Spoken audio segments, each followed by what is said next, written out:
Selamat merayakan hari Jumat Agung Good Friday.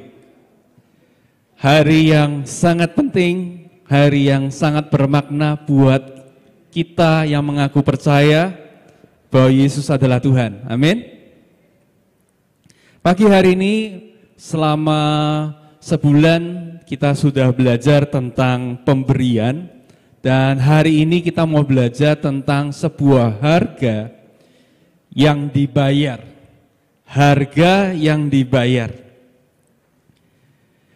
Tahukah saudara bahwa harga itu menunjukkan nilai dari sebuah barang bagi pembelinya. Harga itu menunjukkan sebuah nilai dari sebuah barang bagi yang membelinya. Berapa yang kita mau dan rela untuk tukarkan untuk mendapatkan barang tersebut, itu mencerminkan nilai barang tersebut buat kita. Berapa banyak dari Bapak Ibu kalau saya tunjukkan gambar ini teringat ini sebuah TV show apa? Ada yang tahu nama judul TV show-nya? Judulnya adalah The Price is Right. The Price is Right. TV show ini sudah diadopsi juga di dalam bahasa Indonesia beberapa tahun yang lalu. Kalau nggak salah MC-nya Omes di dalam bahasa Indonesia, di mana game ini para peserta itu diajak untuk menebak harga barang belanjaan. Nah, berapa banyak dari sini yang setiap hari atau setiap bulan pergi supermarket untuk belanja? Pasti kita ngerti bahwa ada harga-harga yang kita bisa tebak. Jadi yang Bapak Ibu yang tahu kalau gambar asli ini Bapak Ibu bilang diam-diam ya, bilang iya saya ngerti. Nah, kelihatan umurnya pada waktu ini keluar tuh tahun berapa ya. Jadi ini sudah lama. Jadi bagi yang generasi milenial mungkin tanya apaan itu ya, itu gambar apa enggak ngerti, nanti bisa tanya sama om dan tante gitu ya, sama om dan tantenya, apa itu ya. Jadi mereka diadu untuk kemudian disuruh menebak harga dari sebuah barang yang ditunjukkan, misalkan sebuah odol, sebuah pasta, sebuah sikat gigi, atau sabun pencuci, dan mereka kemudian mencoba menebak dan peserta yang menebak dengan harga yang paling dekat dengan harga yang sesungguhnya di supermarket itu yang menang. Intinya seperti itu. Jadi itulah adalah permainannya. Pertanyaannya buat kita pagi hari ini pada waktu kita memperingati Jumat Agung, berapa harga yang Tuhan bayar untuk kita? Tebak harganya. Sebagaimana barang kita bisa tebak kira-kira berapa? Pernahkah Bapak Ibu merenungkan berapa harga yang Tuhan bayar untuk kita?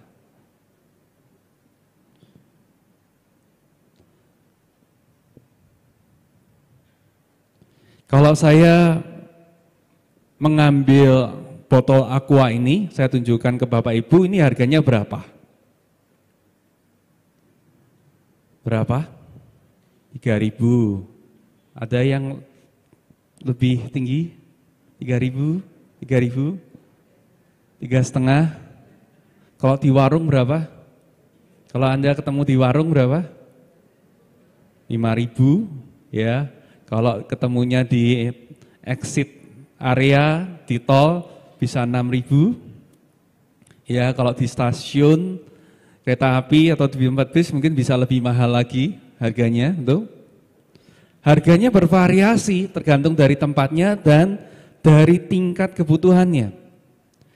Tahukah Bapak Ibu bahwa produk yang sama ini kita bisa temukan juga di negara tetangga kita yaitu Singapura, dan harganya di minimarket mereka, di Alfamart atau Indomaretnya mereka itu tidak pernah kurang dari 30.000 satu botol. barang yang sama persis, labelnya isi airnya sama persis, mereka mau untuk bayar lebih dari 30.000 per botol. Itu di minimarket, bukan di restoran ya, di minimarket. Artinya apa? Bahwa mereka melihat ini sebagai sesuatu yang lebih bernilai daripada kita yang tahu kalau di supermarket harganya sekitar berapa? 3.000. Ya kalau 3.000 betul, mungkin kira-kira kita bisa cek di Alfamart, Indomaret dekat sini, kira-kira betul lah ya. Nah berarti ini menggambarkan setiap barang, walaupun produknya sama, tapi nilainya beda-beda. Nilainya beda-beda tergantung dari siapa yang beli. Dan pada waktu dia beli, kebutuhan apa yang dipenuhi oleh barang tersebut. Kembali lagi ke pertanyaan kita pagi ini. Berapa harga yang Tuhan bayar untuk kita? 5.000? 10.000? 20.000? Berapa harga yang Tuhan bayar? Mari kita sama-sama baca dalam 1 Petrus 1 ayat 18 sampai ayat 21.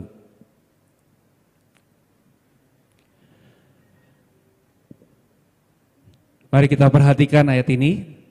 Sebab kamu tahu, jadi kini tahu ya, kita tahu semua bahwa kamu telah ditebus atau dibayar dari cara hidupmu yang sia-sia, yang kamu warisi dari nenek moyangmu, itu bukan dengan barang yang fana. Fana itu artinya enggak kekal. Barang yang bisa hancur atau rusak. Bukan pula dengan perak atau emas. Perak atau emas adalah gambaran barang yang kita anggap berharga, punya nilai tinggi. Tapi juga bukan itu. Melainkan dengan darah yang mahal. Yaitu darah Kristus yang sama seperti darah anak domba. Yang tak bernoda dan tak bercacat. Ia telah dipilih sebelum dunia dijadikan. Jadi bukan hanya bicara mahal, tidak bercacat, tidak ada celahnya, tapi dikatakan dia telah dipilih, harga yang dibayarkan untuk kita itu sudah dipilih sebelum dunia dijadikan. Berarti sebelum kita dijadikan apa setelah kita dijadikan? Dunia aja belum dijadikan, apalagi kita. Berarti harga yang dibayar itu dipersiapkan jauh sebelum bahkan kita ada. Tetapi karena kita, ia baru menyatakan dirinya pada zaman akhir. Oleh dialah kamu percaya kepada Allah yang telah membangkitkan dia dari antara orang-orang mati dan yang telah memuliakannya. Jadi berapa harga yang Tuhan bayar untuk kita? Berapa? Konklusinya dalam pikiran kita, sesuatu yang sangat amat mahal sampai kita tidak bisa cerna atau kita bisa mengerti sampai dengan hari ini. Bahkan sudah disiapkan pembayarannya sebelum ada dunia ini. Bukan dengan barang yang fana, artinya dengan barang yang tidak bisa hancur atau dimakan waktu. Sesuatu yang kekal.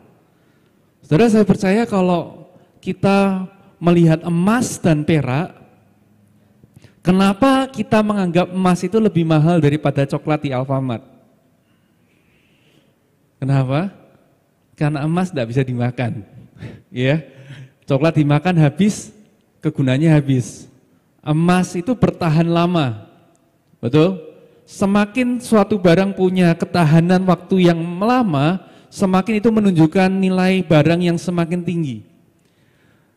Firman Tuhan katakan darah yang dibayarkan untuk kita itu bukan hanya durasinya lama, tetapi kekal, tidak pernah berakhir, tidak pernah ada mulanya. Jadi kita betul-betul Jumat Agung belajar untuk memperingati bahwa harga yang dibayar itu sungguh amat luar biasa. Sekali lagi, hanya karena kita dapatnya gratis, bukan berarti itu murahan. Sesuatu yang gratis belum tentu murahan. Bisa juga gratis karena kita tidak mungkin bisa bayar. Ada orang yang dapat beasiswa, bisa sekolah gratis. Apakah artinya itu murahan? Enggak, karena ada orang yang bayar demi kita bisa sekolah dengan gratis. Jadi sesuatu yang kita dapatkan dengan cuma-cuma tidak identik dengan murahan. Tapi sebaliknya bisa juga itu sesuatu yang sangat amat luar biasa sampai kita nggak bisa bayar. Bahkan tidak bisa kita pahami dengan sepenuhnya. Pagi hari ini disebut dengan nama Good Friday. Good Friday, kita memperingati seringkali kita pagi hari ini melihat bagaimana Tuhan Yesus disiksa, dicemooh, dihajar, dipukuli, diberi mahkota duri atas kepalanya. Pertanyaannya, apanya yang good? Apanya yang baik? Kenapa disebut Good Friday? Bahkan saya boleh bilang great, luar biasa, agung. Kenapa? Sesuatu yang sangat mengerikan. Pagi hari ini tuh kita memperingati sesuatu event yang sangat mengerikan. Sangat, Anda membayangkan yang kita lihat di film The Passion itu, bagaimana Tuhan Yesus disiksa itu sama sekali masih sangat jauh dari realita. Sangat jauh dari realita. Karena pada waktu firman Tuhan mengatakan bahwa Tuhan Yesus disiksa, dikatakan sampai tidak berbentuk manusia. Jadi Anda lihat itu seperti seonggok daging, bukan manusia. Hancurnya seperti itu, tidak ada sama sekali. Kenapa disebut Good Friday? Jawabannya ada di dalam 2 Korintus 5 ayat 21. Why is it good? Kenapa disebut Good Friday? Dia yang tidak mengenal dosa telah dibuatnya menjadi dosa karena kita, supaya dalam Dia kita dibenarkan oleh Allah. Dia yang tidak mengenal dosa telah dibuatnya menjadi dosa karena kita, supaya dalam Dia kita dibenarkan oleh Allah. Ini bicara mengenai substitusi, penggantian. Dia yang tidak mengenal dosa, yang begitu sempurna, dibuat jadi dosa. Supaya apa? Supaya kita bisa mendapatkan apa yang Dia miliki, yaitu kebenaran di hadapan Allah. Di dalam bahasa Indonesia dikatakan dibenarkan oleh Allah ya. Tapi kalau kita lihat dalam terjemahan yang mendekati aslinya, di dalam bahasa Inggris, ada sesuatu yang luar biasa. God made him who had no sin to be sin for us. Ini yang bagian ini sama. Tuhan membuat Dia yang tidak punya dosa menjadi dosa buat kita, so that in Him we might become the righteousness of God. Bukan saja kita dibenarkan, bukan, terjemahannya agak meleset, tapi kita menjadi kebenarannya Tuhan. Itu yang lebih tepat terjemahannya. Bukan sekedar kita dibenarkan, tapi kita jadi kebenarannya Tuhan. Artinya betul-betul tukar posisi. Tukar posisi itu gimana sih? Gini ya, saya coba menjelaskan. Tolong dibantu tampilkan. Tuhan Yesus menggantikan kita, substitusi ya, menggantikan kita supaya Ia mendapatkan, sama-sama baca yuk, apa yang seharusnya merupakan bagian kita, yaitu dihukum, dapat penyakit, dapat kutukan, dibinasakan bagian kita. Dan kita oleh pengorbanannya mendapatkan apa? Mari kita baca. Yang seharusnya menjadi milik Kristus. Setiap dari kita, oleh keputusan kita, oleh keputusan nenek moyang kita, ada di posisi di mana kita nggak bisa bersekutu lagi dengan Tuhan. Kita sudah memutuskan untuk terhilang. Tapi Tuhan itu bukan bayar dengan uang, bukan bayar dengan bintang, bukan dengan matahari, tapi apa yang dia lakukan? Dia membayar dengan dirinya sendiri, tukar tempat.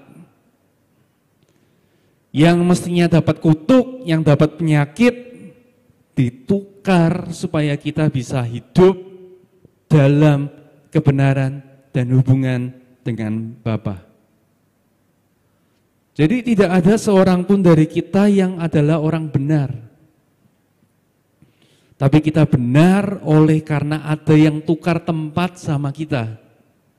Kita dibenarkan oleh karena Kristus.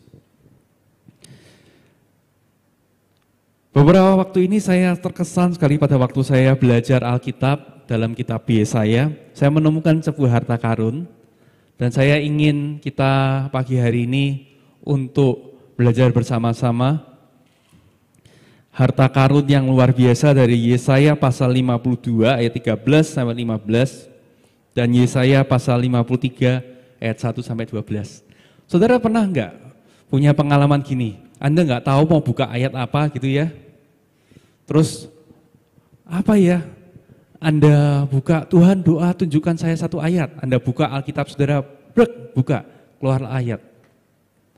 Saudara tahu nggak, kalau Anda buka Alkitab Anda, maksudnya Alkitab buku ya, bukan Alkitab ini ya, bukan telepon, bukan HP, bukan ini, Alkitab buku, Anda buka langsung persis tengah, keluarnya kitab apa? Kitab Yesaya. Menarik sekali adalah Yesaya itu seperti kayak mini Bible.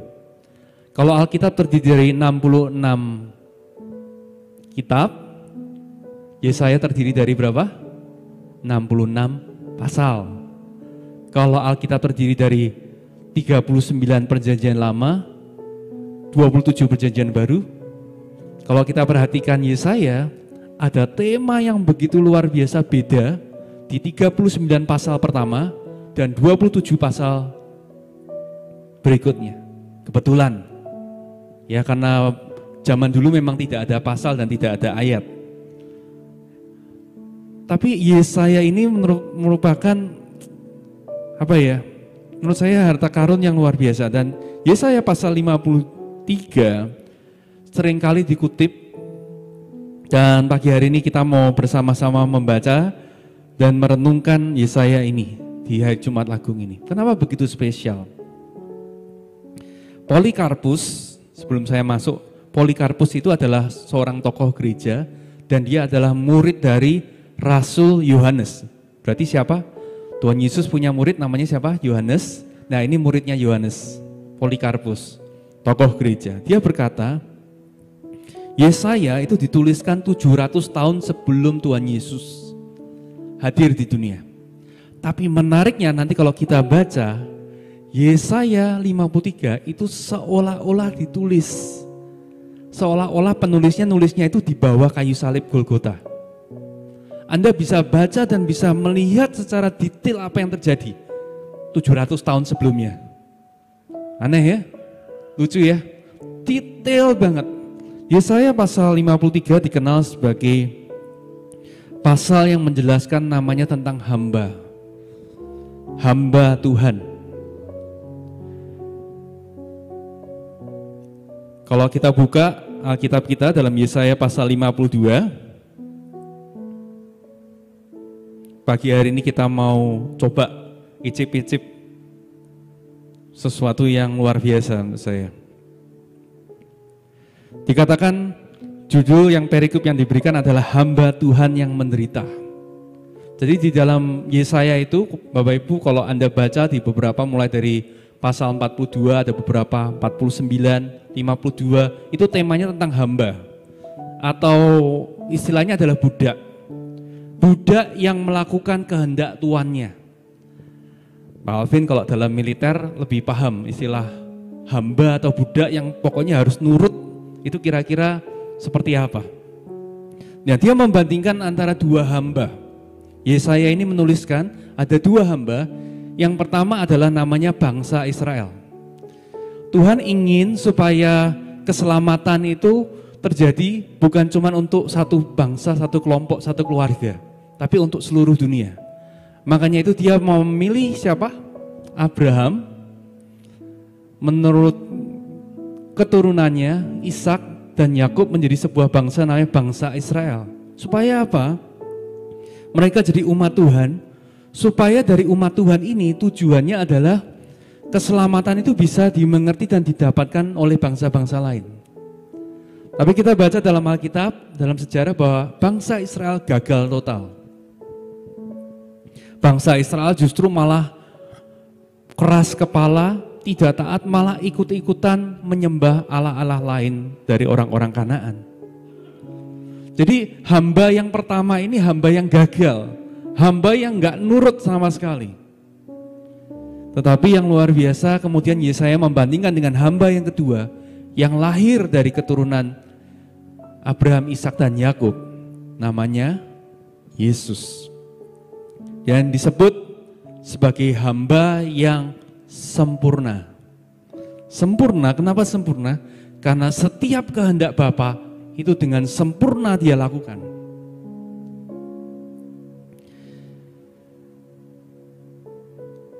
Yesaya 52:13 berkata begini, sesungguhnya hambaku akan berhasil. Ia akan ditinggikan, disanjung dan dimuliakan. Enggak seperti bangsa Israel. Mesias ini yang dijanjikan, ini akan berhasil. Seperti banyak orang akan tertegun melihat dia, begitu buruk rupanya, bukan seperti anak manusia lagi. Ingat firman Tuhan bilang, bukan seperti anak manusia. Pada waktu di tempat penyiksaan itu, bentuknya aja bukan kayak manusia. Hancurnya kayak begitu. Bukan seperti manusia lagi. Dan tampaknya bukan seperti anak manusia lagi. Demikianlah ia akan membuat tercengang banyak bangsa. Tujuan keselamatan bukan untuk satu keluarga, tapi untuk semua. Raja-raja akan mengatupkan mulutnya melihat dia.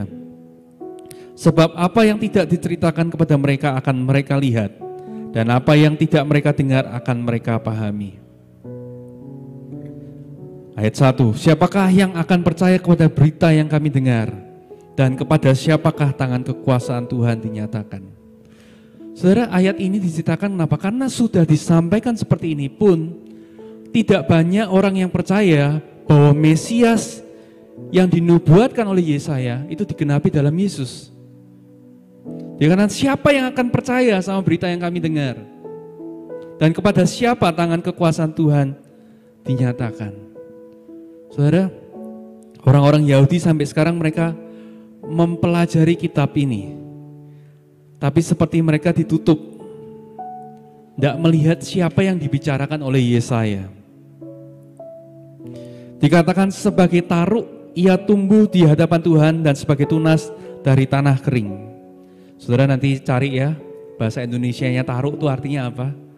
Saya sampai sekarang juga bingung taruk itu apa. Nanti dicari ya di Google, di kamus, apa sih taruk? Bahasa Indonesia taruk.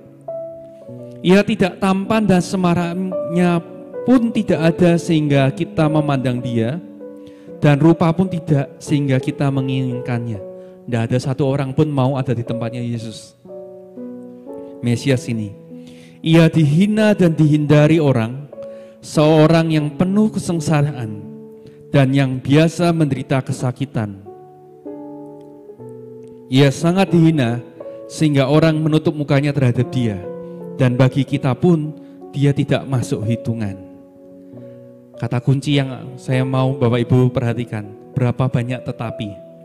Tetapi sesungguhnya penyakit kitalah yang ditanggungnya. Dan kesengsaraan kita yang dipikulnya. Padahal kita mengira dia kena tulah, dipukul dan ditindas Allah. Tetapi dia tertikam oleh karena pemberontakan kita. Dia diremukkan oleh kejahatan kita.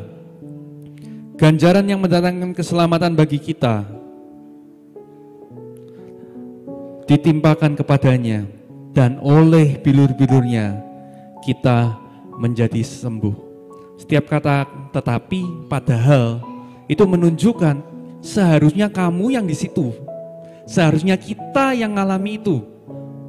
Semestinya kita, tapi ditukar tempatnya. Kita sekalian sesat seperti domba, masing-masing kita mengambil jalannya sendiri. Tetapi Tuhan telah menimpakan kepadanya kejahatan kita sekalian. Ditukar kejahatan, ditukar dengan kebenaran. Dia dianiaya, tetapi dia membiarkan diri ditindas dan tidak membuka mulutnya. Saudara, kalau Anda lihat Tuhan Yesus dalam film The Passion, dia ditanya, kamu siapa? Dia nggak jawab sama sekali, saudara. Di dalam menderita, semenderita seperti itu, dia tetap diam. Makanya dia disebut sebagai hamba yang sempurna, hamba yang menderita, hamba yang diam. Orang kalau namanya menderita itu mulutnya selalu ada. Orang yang menderita mulutnya bisa diam. Anda sakit boyokan aja, mulutnya ngomel-ngomel, betul, kakinya kesandung, bisa diam. Apalagi kalau penyakit dan kesakitannya itu karena orang lain. Tapi dia diam, tidak buka mulut sama sekali. Sesudah penahanan dan penghukuman ia terambil, dan tentang nasibnya, siapakah yang memikirkannya? Sungguh ia terputus dari negeri orang-orang hidup, dan karena pemberontakan umatku, ia kena tulah. Saudara, saya ingat pada waktu baca ayat ini perikop yang sama yang dibaca oleh seorang sida-sida dari Ethiopia. Ingat dalam Kisah Para Rasul 8, ada seorang sida-sida yang datang ke Yerusalem untuk beribadah. Dia bingung, yang dibaca ini, saudara. Ini yang dimaksud siapa? Nabi Yesaya sendiri atau siapa yang dibicarakan? Kemudian Filipus menjelaskan, ini adalah Mesias yang sudah datang. Orang menempatkan kuburnya di antara orang-orang fasik. Kenapa fasik? Sebelah kiri dan kanan adalah penjahat. Dalam matinya ia ada di antara penjahat-penjahat. Sekalipun ia tidak berbuat kekerasan dan tipu tidak ada dalam mulutnya. Tetapi Tuhan berkehendak meremukkan dia dengan kesakitan. Apabila ia menyerahkan dirinya sebagai korban penebus salah, ia akan melihat keturunannya. Siapa keturunannya? Tuhan Yesus punya keturunan? Kita semua yang percaya dalam nama Yesus. Umurnya akan lanjut dan kehendak Tuhan akan terlaksana olehnya. Sesudah kesusahan jiwanya, ia akan melihat terang dan menjadi puas. Dan hambaku itu sebagai orang yang benar akan membenarkan banyak orang oleh hikmatnya. Ini bicara kita semua yang dibenarkan. Dan kejahatan mereka dia pikul. Sebab itu aku akan membagikan kepadanya orang-orang besar sebagai rampasan, dan ia akan memperoleh orang-orang kuat sebagai jarahan, yaitu sebagai ganti karena ia telah menyerahkan nyawanya ke dalam maut, dan karena ia terhitung di antara pemberontak-pemberontak. Sekalipun ia menanggung dosa banyak orang yang dan berdoa untuk pemberontak-pemberontak. Saudara, banyak ahli teologi berkata inilah yang disebut dengan Injil kelima. Orang Yahudi kan tidak membaca Matius, Markus, Lukas, dan Yohanes, betul ya? Mereka tidak percaya dengan perjanjian baru. Tapi di dalam perjanjian lama pun dengan begitu jelasnya menjelaskan apa yang terjadi. Kalau mereka bertanya siapa Mesias, Mereka tinggal membaca yang ada di depan mereka. Yesaya yang tiap hari mungkin dibaca di dalam sinagoga. Tuhan Yesus berkata ini digenapi dalam hidupnya, digenapi melalui dia. Bapak Ibu baca Matius, Markus, Lukas, Yohanes, semua mengutip Yesaya 53. Kisah para Rasul, Korintus, Roma, Galatia, Anda akan menemukan kutipan ini di semua tulisan. Bahkan Bapak Gereja Martin Luther berkata, setiap orang yang mengaku Kristen paling tidak harusnya hafal dengan segenap hati 15 ayat ini. Karena apa? 15 ayat ini menggambarkan 15 ayat yang menceritakan tentang Injil dalam versi singkat. Walaupun tidak punya sekali lagi perjanjian baru, tapi mereka sudah melihat bagaimana Injil itu diberitakan bahkan dalam perjanjian lama. Dan satu yang luar biasa yang begitu indah adalah semua di dalam Yesaya 53 dan 52 itu, kalau kita baca dalam bahasa Inggris, semuanya itu ditulis dalam past tense. Past tense itu kalau bahasa Indonesia nggak ada ya, tidak ada masa lampau. Isinya sekarang, saya sudah makan, saya belum makan, saya akan makan, sama-sama makan.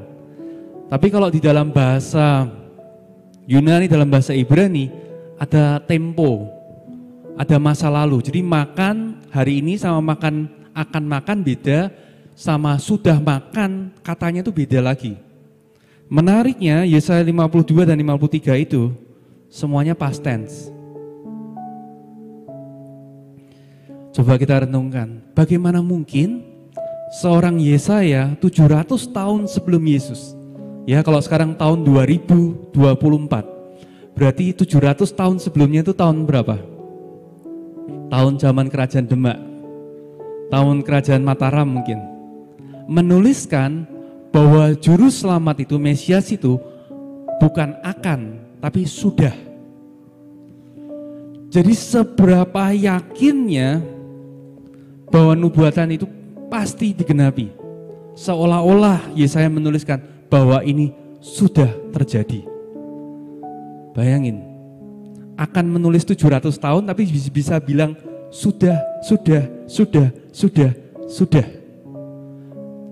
Dia yakin banget, Bapak yakin banget, Yesus itu tidak akan mundur dari kayu salib. Itu sudah tahu ratusan tahun sebelumnya. Dia tidak akan buka mulutnya, sudah tahu. Bayangin, itulah harga yang luar biasa yang Tuhan bayarkan buat kita. Pagi hari ini kita memperingati Jumat Agung. Bagaimana kita memperlakukan atau merawat apa yang Tuhan sudah berikan dalam kehidupan kita. Saya mau tutup dengan satu cerita ini saudara ya. Beberapa waktu yang lalu saya dibelikan oleh ipar, dibawakan ya, lebih tepatnya sebuah jam tangan. Saya kebetulan foto juga jam tangannya. Dan saya tuh orangnya kurang begitu memperhatikan. Jadi kalau Anda lihat kesannya ini bukan dari logam, tapi seolah-olah kayak terbuat dari plastik. Ya memang dari plastik gitu ya, seperti kayak bahan plastik karbon gitu. Saya taruh, dan istri saya sering mengingatkan, kamu kalau taruh jam tuh jangan sembarangan, begini gitu. Jam itu harus diperlakukan dengan semestinya. Nah karena saya nggak tahu gitu ya, saya pikir wong ini cuma dari gitu ya, biasa gitu. Sampai satu kali pada waktu saya lagi pakai jam tersebut, lagi kumpul sama teman-teman orang tua murid, lagi kumpul, kemudian salah satu teman itu, salah satu pemilik kafe di Semarang, dia berkata, wow itu jam itu ya, dia langsung sebut namanya dan dia sebut serinya. Pada waktu dia sebut serinya saya mulai kaget, loh kamu tahu ya ini jam apa? Terus dia bilang, loh ini kan kalau nggak salah yang seri ini ya, dia sebut, ini mereknya ini ya. Waktu dia mulai sebut saya mulai penasaran, kok tahu ya? oh ini kan lagi ini banget nih, lagi hype banget, lagi wah ini banget nih, lagi hot banget gitu. Wah saya mulai kaget. Jam yang saya pikir saya perlakukan dengan seperti itu, buat dia nilainya itu sangat amat tinggi gitu. Terus dia bahkan nyebutkan, bahkan yang seri itu susah sekali nyarinya. Cari online, cari di Shopee, cari itu susah banget carinya. Jadi harus nitip di negara asalnya. Wah saya jadi penasaran, pulang saya cari di Google. Harga jam ini berapa toh? Ada berapa toh serinya gitu. Begitu saya baca, saya baru ngerti, oh kenapa saya dulu cuman asal geletain gitu ya. Baru ngerti, wow nilainya jauh lebih mahal dari yang saya pikirkan. Saya belajar bahwa cara kita memperlakukan atau merawat suatu barang menunjukkan nilai barang tersebut buat kita. Pagi hari ini saya mengajak setiap dari kita untuk melihat harga yang dibayar. Apa yang Tuhan Yesus sudah bayar untuk kita. Karena semakin kita tahu persis harganya, semakin kita memperlakukannya beda. Betul? Setuju enggak? Dan semakin kita meresponinya beda juga. Caranya kita merawat, caranya kita maki, caranya kita bersihin pasti beda banget. Kenapa? Baru tahu harganya. Oleh karena itu saya mau ngajak setiap dari kita. Cuman Agung, saya mau bilang harganya yang Tuhan lakukan mahal, pakai banget. Dan kita baru akan bisa sadar kalau kita membuka Alkitab kita, mempelajari, minta Roh Kudus tolong kita perlahan-lahan setiap hari untuk tahu berapa sih harganya. Hari ini saya tidak akan menyebut berapa jumlah nominal, karena memang tidak ada nominalnya. Tapi di setiap kita harga itu akan beda-beda. Hari ini harganya buat setiap kita, buat saya, buat Bapak Ibu, harga pengorbanan Yesus itu beda-beda. Tapi akan ada orang-orang yang melihat itu seperti melihat jam, dan dia tahu persis bagaimana harus memperlakukannya. Cara hidup kita akan mencerminkan seberapa kita mengerti harga yang dibayarkan untuk kita. Itulah pengorbanan Kristus di atas kayu salib. Mari kita berdoa. Bapak, kami ucap syukur untuk pagi hari ini kami belajar akan harga yang dibayar untuk setiap kita, setiap kami. Kami tahu bahwa kami tidak ditebus dengan barang yang fana. Bahkan Engkau memberikan dirimu yang satu-satunya, yang tidak bercelah, yang sempurna, untuk menggantikan posisi kami. Supaya kami boleh memperoleh apa yang menjadi milik Kristus, yaitu kebenaran Allah dan seluruh benefit yang didapatkan. Pagi hari ini kami mau Tuhan, untuk hidup kami boleh merefleksikan harga yang telah dibayar. Biarlah kami semakin rindu untuk mendalami seberapa mahal, sebetulnya apa sih yang Kau sudah bayar dalam hidup kami. Supaya kami boleh lebih mencerminkan itu di dalam kehidupan keseharian kami. Terima kasih Tuhan. Terima kasih untuk pengorbanan-Mu. Di dalam nama Tuhan Yesus Kristus. Amin. Bapak Ibu diberkati pagi hari ini. Amin. Saya cuma ingin menambahkan, jangan lupa untuk mengikuti seri berikutnya, yaitu Kebangkitan Kristus. Amin. Kalau dia bayar dengan harga yang mahal, berarti mestinya ada benefit yang luar biasa juga, ya kan? Harga, selalu kita bilang apa? Harga selalu tidak pernah bohong tentang kualitas. Kalau harganya begitu mahal, berarti seharusnya ada apa yang harusnya kita dapatkan.